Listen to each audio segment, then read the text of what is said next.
नमस्कार साथियों, स्वागत है आप सभी का एग्जामपुर के इस महामंच पे। और दोस्तों, मैं हूं आपके साथ ए फॉर आज़ाद। तो साथियों, हम रोज़ाना कुछ न कुछ कार्य करते हैं और कार्य को करते हुए कभी कभी आपने कुछ लोगों को सुना होगा कि मैं बड़े सेवा भाव के साथ कार्य करता हूं, है ना। हमारे साथ जुड़े हुए हैं अनुराग जी। ये कहते हैं कि सर मैं बहुत सेवा भाव के साथ कार्य करता हूं, अर्थात ये कहना चाहते हैं कि स्पिरिट ऑफ सर्विस के भाव से मैं कार्य करता हूं। लेकिन स्पिरिट ऑफ सर्विस होता क्या है, अगर हमें समझना है तो स्पिरिट ऑफ सर्विस को कुछ इस तरह हम समझ सकते हैं। अगर कोई व्यक्ति आपसे कहता है कि सेवा भाव से कार्य कर रहा है, तो पहली बात तो आप ये देखिए कि उस व्यक्ति को उस कार्य में करते हुए क्या कोई स्वार्थ या लाभ जैसी चीज दिखाई देती है, या स्वार्थ या लाभ के बस में रह करके वो कार्य करता है। अगर हाँ, तो फिर वह सेवा भावना से कार्य नहीं करता। तो पहली चीज ध्यान रखनी है, सेवा भावना में स्वार्थ या किसी लाभ से किया गया कार्य शामिल नहीं होता। सेवा भावना से जो भी कार्य करेगा वो बिना स्वार्थ और बिना निजी लाभ के कार्य करेगा, पहली बात।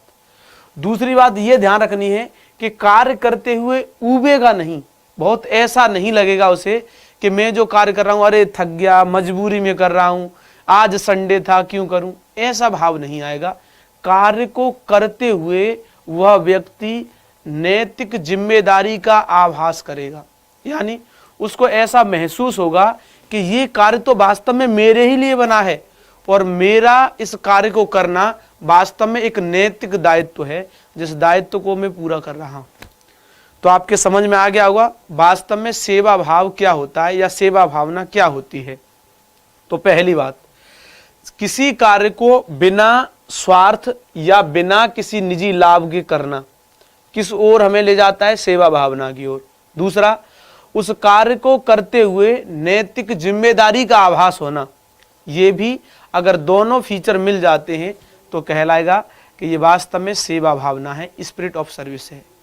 इसकी विशेषताओं की बात करें कि सेवा भावना की विशेषता क्या है, तो पहली विशेषता आप देख रहे हैं, कार्य में आनंद प्राप्त होना।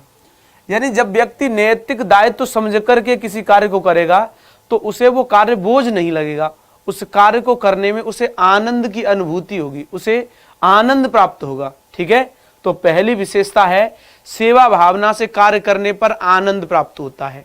दूसरी बात, ये सेवा भावना से कार्य करने से व्यक्ति जन कल्याण के भाव से कार्य नहीं करता है। यहाँ जो भी कार्य करता है वो स्व कल्याण के भाव से कार्य करता है।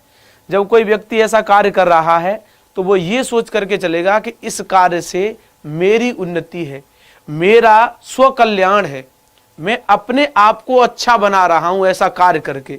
जैसे आपने सुना होगा ना, भगवान के लिए कहते हैं कि तेरी कृपा से मेरा सब काम हो रहा है, करते हो तुम कन्हैया, मेरा नाम हो रहा है ना।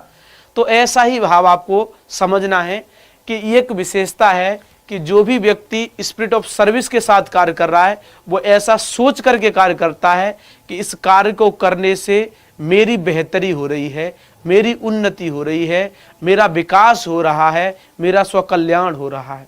तो एक विशेषता ये भी है।